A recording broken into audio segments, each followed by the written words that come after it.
KaraokeBooks. In Search of Lost Time.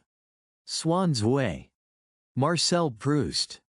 Translated by C.K.Scott-Moncrieff. Meanwhile I was endeavoring to apply to this image, which the prominent nose, the piercing eyes pinned down and fixed in my field of vision.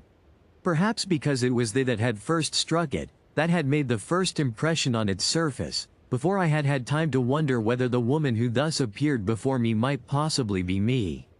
De Guermantes, to this fresh and unchanging image the idea, it is me. De Guermantes, but I succeeded only in making the idea pass between me and the image, as though they were two discs moving in separate planes, with a space between. But this me, de Guermantes of whom I had so often dreamed, now that I could see that she had a real existence independent of myself, acquired a fresh increase of power over my imagination, which, paralyzed for a moment by contact with a reality so different from anything that it had expected, began to react and to say within me. Great and glorious before the days of Charlemagne, the Guermantes had the right of life and death over their vassals. The Duchess de Guermantes descends from Genevieve de Brabant. She does not know, nor would she consent to know, any of the people who are here today. And then, oh, marvelous independence of the human gaze, tied to the human face by a cord so loose, so long, so elastic that it can stray, alone, as far as it may choose, while me.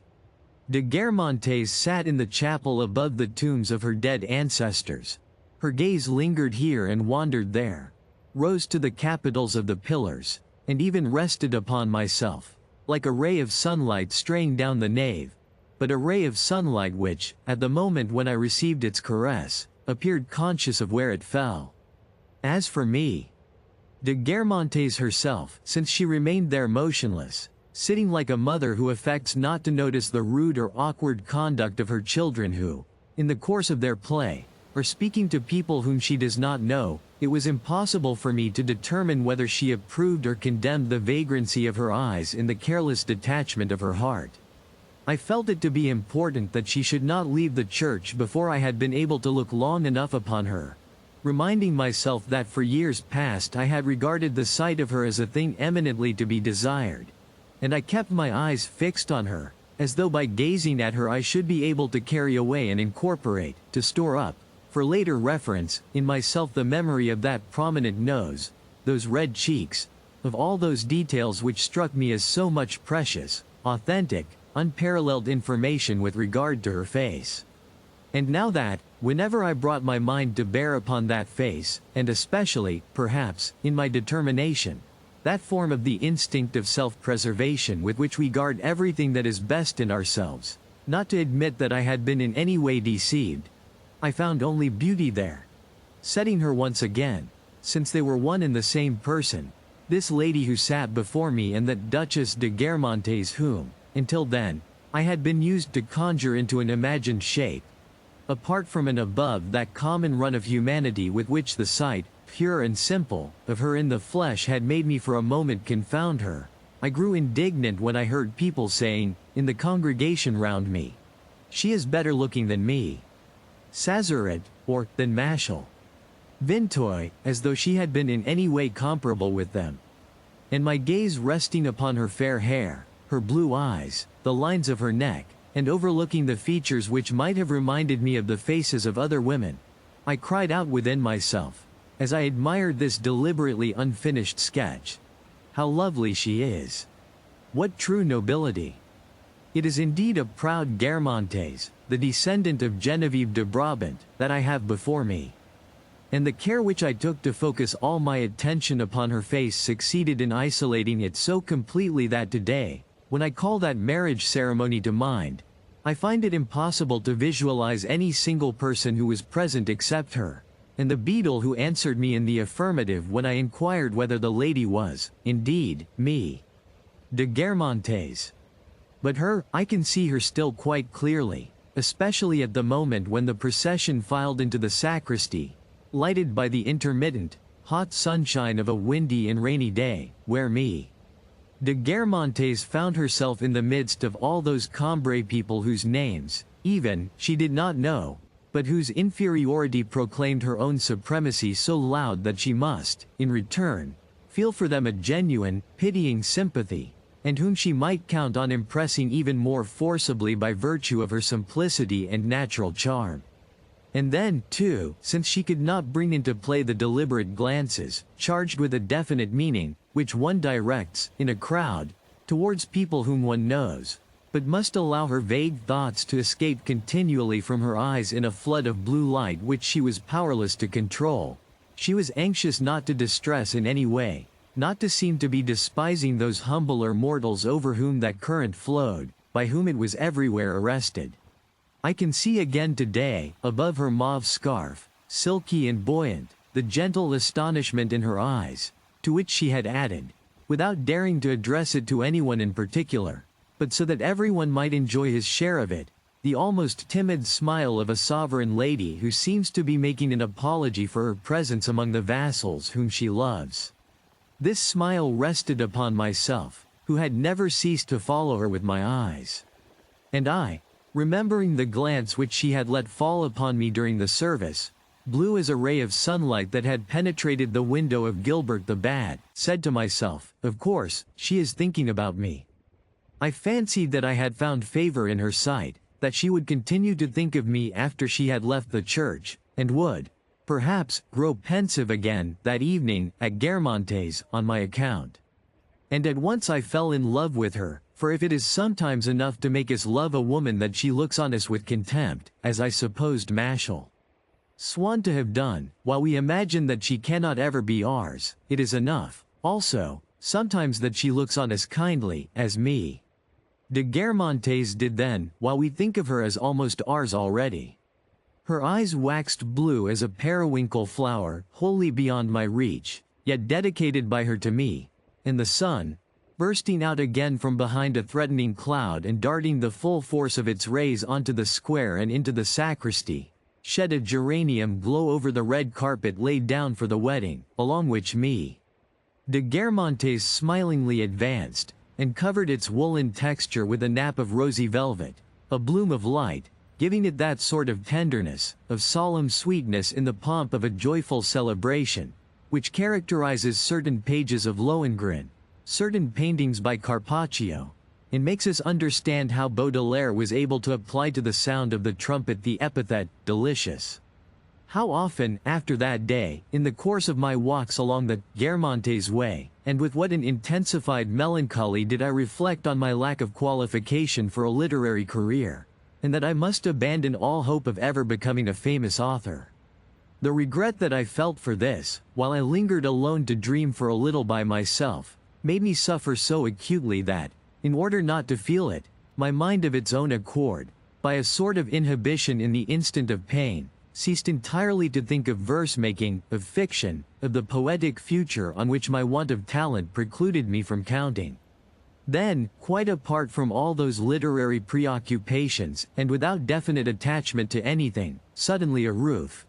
a gleam of sunlight reflected from a stone, the smell of a road would make me stop still, to enjoy the special pleasure that each of them gave me, and also because they appeared to be concealing, beneath what my eyes could see, something which they invited me to approach and seize from them, but which, despite all my efforts, I never managed to discover.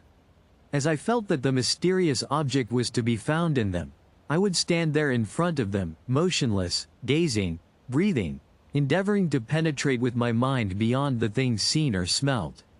And if I had then to hasten after my grandfather, to proceed on my way, I would still seek to recover my sense of them by closing my eyes. I would concentrate upon recalling exactly the line of the roof, the color of the stone, which, without my being able to understand why, had seemed to me to be teeming, ready to open, to yield up to me the secret treasure of which they were themselves no more than the outer coverings. It was certainly not any impression of this kind that could or would restore the hope I had lost of succeeding one day in becoming an author and poet, for each of them was associated with some material object devoid of any intellectual value, and suggesting no abstract truth.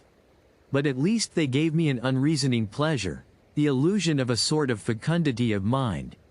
and in that way distracted me from the tedium, from the sense of my own impotence which I had felt whenever I had sought a philosophic theme for some great literary work. So urgent was the task imposed on my conscience by these impressions of form or perfume or color, to strive for a perception of what lay hidden beneath them, that I was never long in seeking an excuse which would allow me to relax so strenuous an effort and to spare myself the fatigue that it involved. As good luck would have it, my parents called me. I felt that I had not, for the moment, the calm environment necessary for a successful pursuit of my researches, and that it would be better to think no more of the matter until I reached home, and not to exhaust myself in the meantime to no purpose. And so I concerned myself no longer with the mystery that lay hidden in a form or a perfume, quite at ease in my mind, since I was taking it home with me, protected by its visible and tangible covering, beneath which I should find it still alive, like the fish which, on days when I had been allowed to go out fishing, I used to carry back in my basket, buried in a couch of grass which kept them cool and fresh. Once in the house again I would begin to think of something else, and so my mind would become littered, as my room was, with the flowers that I had gathered on my walks, or the odds and ends that people had given me, with a stone from the surface of which the sunlight was reflected, a roof, the sound of a bell, the smell of fallen leaves, a confused mass of different images, under which must have perished long ago the reality of which I used to have some foreboding, but which I never had the energy to discover and bring to light. Once, however, when we had prolonged our walk far beyond its ordinary limits, and so had been very glad to encounter, halfway home, as afternoon darkened into evening, drive. Percepide, who drove past us at full speed in his carriage, saw and recognized us, stopped, and made us jump in beside him. I received an impression of this sort which I did not abandon without having first subjected it to an examination a little more thorough. I had been set on the box beside the coachman. We were going like the wind because the doctor had still, before returning to Cambrai, to call at Martinville-le-Sec, at the house of a patient, at whose door he asked us to wait for him. At a bend in the road I experienced, suddenly, that special pleasure, which bore no resemblance to any other, when I caught sight of the twin steeples of Martinville, on which the setting sun was playing, while the movement of the carriage and the windings of the road seemed to keep them continually changing their position. And then of a third steeple, that of Vauvic, which, although separated from them by a hill and a valley, and rising from rather higher ground in the distance, appeared none the less to be standing by their side. In ascertaining and noting the shape of their spires, the changes of aspect, the sunny warmth of their surfaces, I felt that I was not penetrating to the full depth of my impression, that something more lay behind that mobility, that luminosity, something which they seemed at once to contain and to conceal. The steeples appeared so distant, and we ourselves seemed to come so little nearer them, that I was astonished when, a few minutes later, we drew up outside the church of Martinville. I did not know the reason for the pleasure which I had found in seeing them upon the horizon, and the business of trying to find out what that reason was seemed to me irksome. I wished only to keep in reserve in my brain those converging lines moving in the sunshine, and, for the time being, to think of them no more. And it is probable that, had I done so, those two steeples would have vanished forever, in a great medley of trees and roofs and scents and sounds which I had noticed and set apart on account of the obscure sense of pleasure which they gave me, but without ever exploring them more fully. I got down from the box to talk to my parents while we were waiting for the doctor to reappear. Then it was time to start. I climbed up again to my place, turning my head to look back, once more, at my steeples, of which, a little later, I caught a farewell glimpse at a turn in the road. The coachman, who seemed little inclined for conversation, having barely acknowledged my remarks, I was obliged, in default of other society, to fall back on my own, and to attempt to recapture the vision of my steeples. And presently their outlines and their sunlit surface, as though they had been a sort of rind, were stripped apart. A little of what they had concealed from me became apparent. An idea came into my mind which had not existed for me a moment earlier, framed itself in words in my head,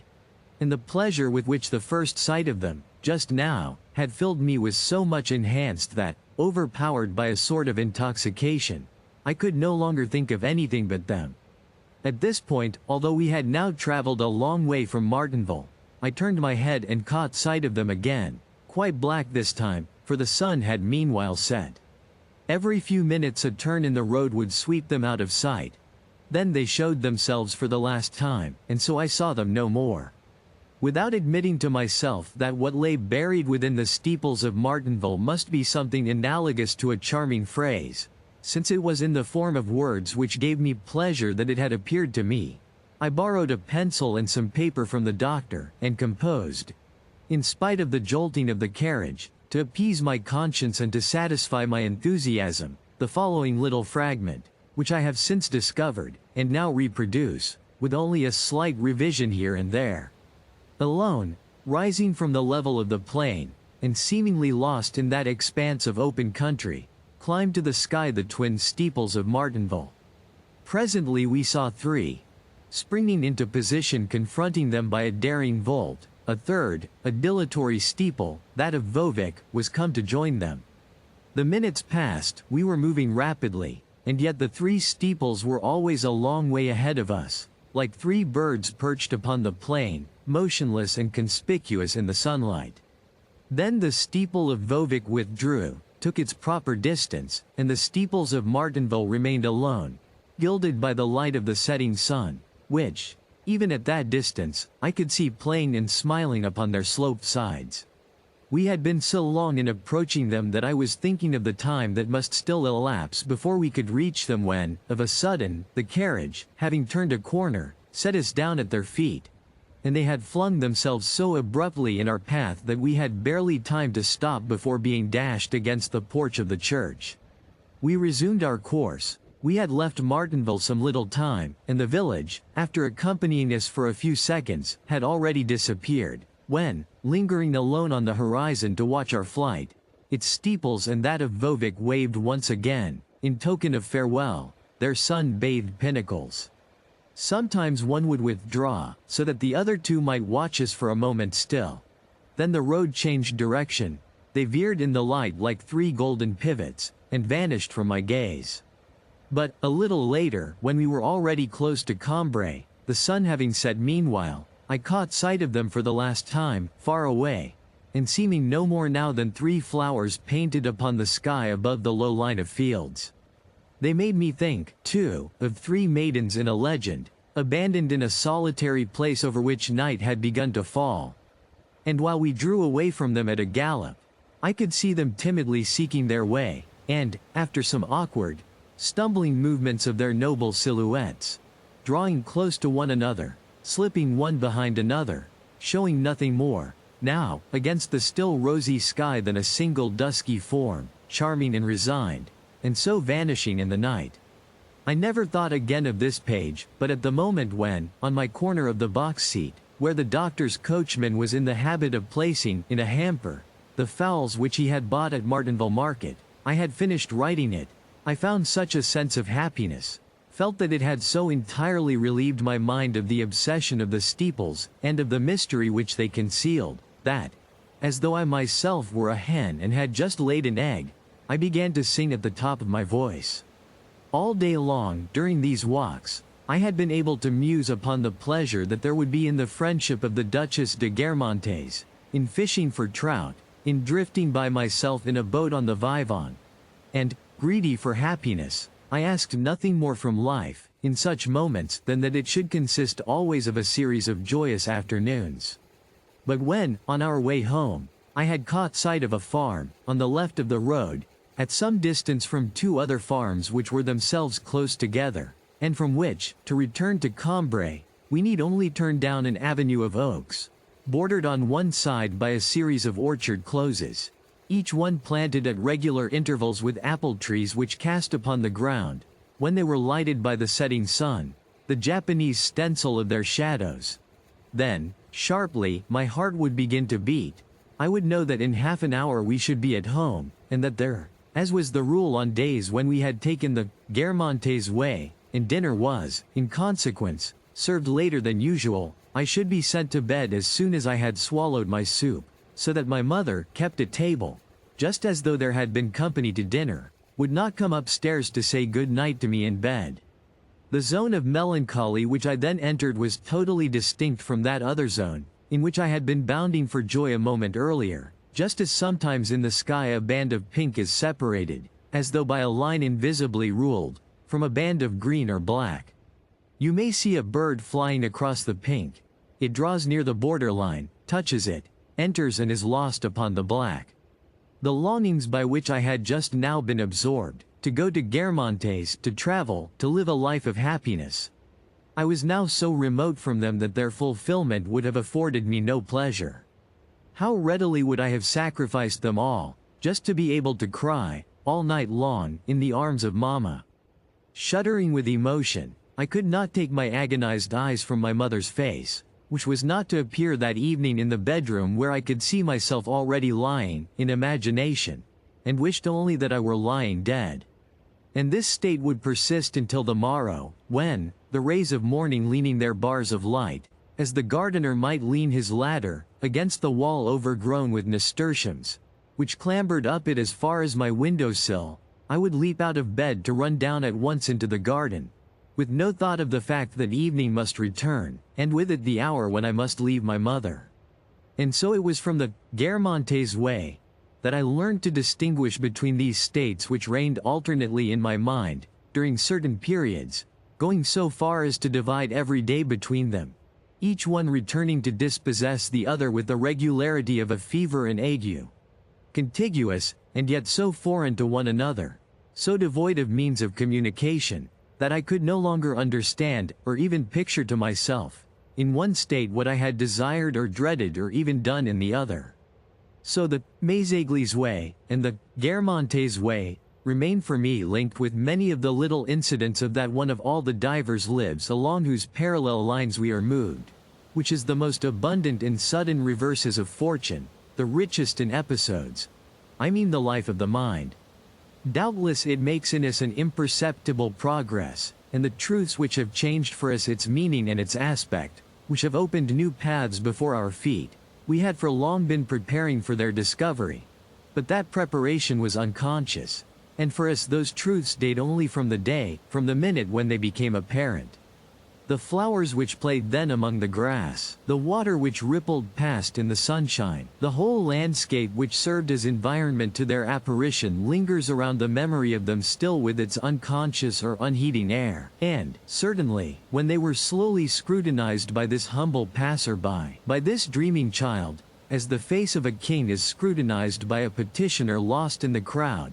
that scrap of nature, that corner of a garden could never suppose that it would be thanks to him that they would be elected to survive in all their most ephemeral details, and yet the scent of hawthorn which strays plundering along the hedge from which, in a little while, the dog roses will have banished it, a sound of footsteps followed by no echo, upon a gravel path, a bubble formed at the side of a water plant by the current, and formed only to burst. My exaltation of mind has borne them with it, and has succeeded in making them traverse all these successive years, while all around them the one-trodden ways have vanished, while those who thronged those ways, and even the memory of those who thronged those trodden ways, sometimes the fragment of landscape thus transported into the present will detach itself in such isolation from all associations that it floats uncertainly upon my mind, like a flowering isle of Delos, and I am unable to say from what place, from what time, perhaps, quite simply, from which of my dreams, it comes.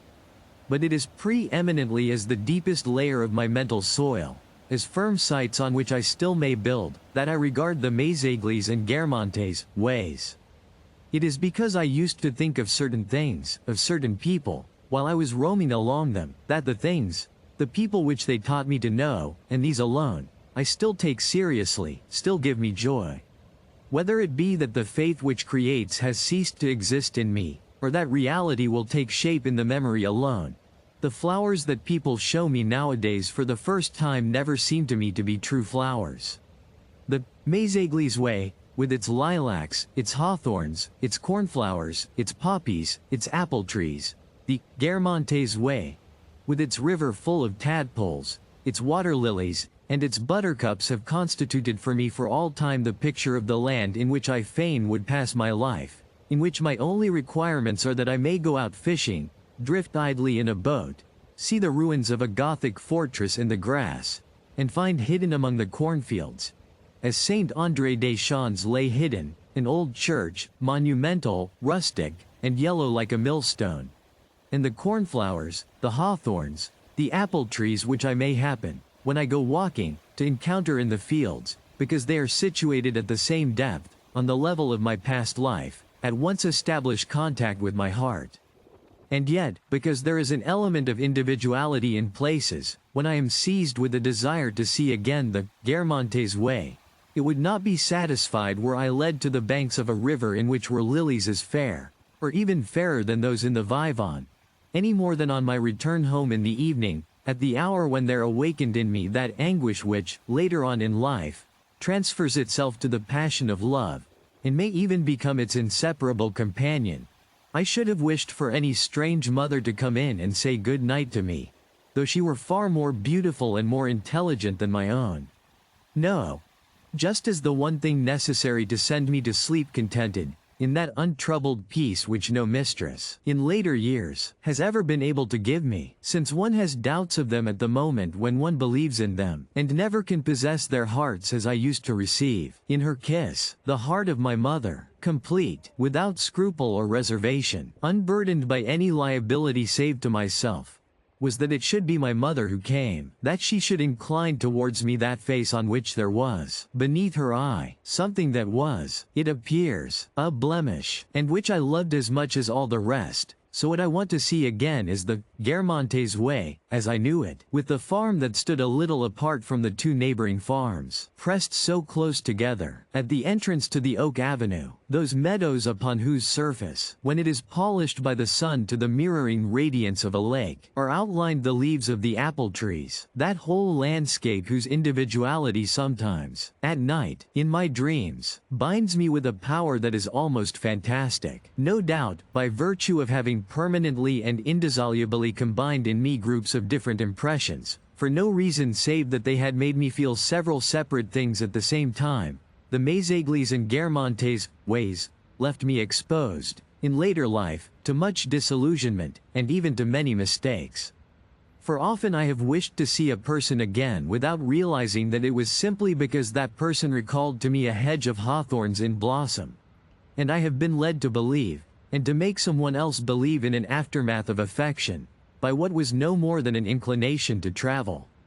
But by the same qualities and by their persistence in those of my impressions, today, to which they can find an attachment, the two ways give to those impressions a foundation, depth, a dimension lacking from the rest. They invest them, too, with a charm, a significance which is for me alone. When, on a summer evening, the resounding sky growls like a tawny lion, and everyone is complaining of the storm, it is along the Mézéglis way that my fancy strays alone in ecstasy, inhaling, through the noise of falling rain, the odor of invisible and persistent lilac trees. And so I would often lie until morning, dreaming of the old days at Cambrai, of my melancholy and wakeful evenings there, of other days besides, the memory of which had been more lately restored to me by the taste, by what would have been called at Cambrai the perfume of a cup of tea, and, by an association of memories, of a story which, many years after I had left the little place, had been told me of a love affair in which Swann had been involved before I was born. With that accuracy of detail which it is easier, often, to obtain when we are studying the lives of people who have been dead for centuries than when we are trying to chronicle those of our own most intimate friends. An accuracy which it seems as impossible to attain as it seemed impossible to speak from one town to another, before we learned of the contrivance by which that impossibility has been overcome. All these memories, following one after another, were condensed into a single substance, but had not so far coalesced that I could not discern between the three strata, between my oldest, my instinctive memories, those others, inspired more recently by a taste or perfume, and those which were actually the memories of another, from whom I had acquired them at second hand. No fissures, indeed, no geological faults, but at least those veins, those streaks of color which in certain rocks, in certain marbles, point to differences of origin, age, and formation. It is true that, when morning drew near, I would long have settled the brief uncertainty of my waking dream. I would know in what room I was actually lying, would have reconstructed it round about me in the darkness, and, fixing my orientation by memory alone, or with the assistance of a feeble glimmer of light at the foot of which I placed the curtains and the window, would have reconstructed it complete and with its furniture, as an architect and an upholsterer might do, working upon an original, discarded plan of the doors and windows. Would have replaced the mirrors and set the chest of drawers on its accustomed site. But scarcely had daylight itself, and no longer the gleam from a last, dying ember on a brass curtain rod, which I had mistaken for daylight, traced across the darkness, as with a stroke of chalk across a blackboard, its first white correcting ray, when the window, with its curtains, would leave the frame of the doorway, in which I had erroneously placed it, while, to make room for it, the writing table, which my memory had clumsily fixed where the window ought to be, would hurry off at full speed, thrusting before it the mantelpiece, and sweeping aside the wall of the passage. The well of the courtyard would be enthroned on the spot where, a moment earlier, my dressing room had lain, and the dwelling place which I had built up for myself in the darkness would have gone to join all those other dwellings of which I had caught glimpses from the whirlpool of awakening, put to flight by that pale sign traced above my window curtains by the uplifted forefinger of day. If you liked what you heard, please subscribe to the channel.